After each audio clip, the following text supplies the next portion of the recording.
2026 সালের বর্তমান বাজার পরিস্থিতি অনুযায়ী ওমানে খাদ্যপণ্যের দাম গত বছরের তুলনায় কিছুটা বৃদ্ধি পেয়েছে, যা সাধারণ প্রবাসী ও স্বল্প আয়ের মানুষদের মধ্যে দুশ্চিন্তা তৈরি করেছে।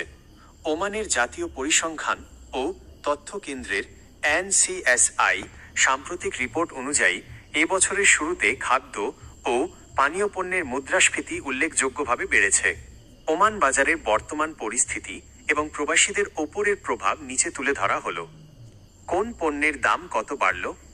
2026 সালের এপ্রিল মাসের পাওয়া তথ্য অনুযায়ী নিত্য প্রয়োজনীয় পণ্যের দামে বড় ধরনের পরিবর্তন এসেছে। শাকসবজি ও ফলমূল সবচেয়ে বেশি দাম বেড়েছে। সবজির প্রায় 8.3% এবং ফলের প্রায় 5.4%। মিষ্টি ও চিনি, জ্যাম এবং মধু জাতীয় পণ্যের দাম বেড়েছে প্রায় 3.1%। মাছ ও মাছ এবং সামুদ্রিক খাদ্যের দাম বেড়েছে প্রায় 2.9% এবং মাংসের দাম বেড়েছে প্রায় 1.6%। অন্যান্য দুধ, পনির এবং ডিমের দাম প্রায় 2.1% এবং তেল চর্বি জাতীয় পণ্যের দাম 0.7% বৃদ্ধি পেয়েছে। প্রবাসীদের ওপর প্রভাব। ওমানে থাকা প্রবাসী ভাইদের জন্য এই মূল্য বৃদ্ধি একটি বড় চ্যালেঞ্জ হয়ে দাঁড়িয়েছে।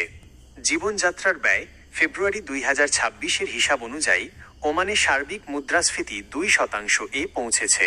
এর ফলে ব্যাচেলর বা ফ্যামিলি নিয়ে থাকা প্রবাসীদের মাসিক বাজার খরচ 5-10 রিয়াল পর্যন্ত বেড়ে গেছে। সঞ্চয় হ্রাস আয়ের একটি বড় অংশ বাজার ও রেস্তোরাঁর, যেখানে খরচ বেড়েছে 5.7% পেছনে চলে যাওয়ায় দেশে রেমিট্যান্স পাঠানোর সামর্থ্য কমে যাচ্ছে। আঞ্চলিক প্রভাব, বিশেষ করে আল ধাহিরাহ 3% এবং মাস্কাট 2.5% এলাকায় মুদ্রাস্ফীতির হার দেশের অন্যান্য অংশের তুলনায় বেশি।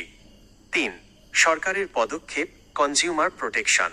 ওমানের কনজিউমার প্রোটেকশন অথরিটি CPA বাজার নিয়ন্ত্রণে বেশ কঠোর অবস্থানে রয়েছে।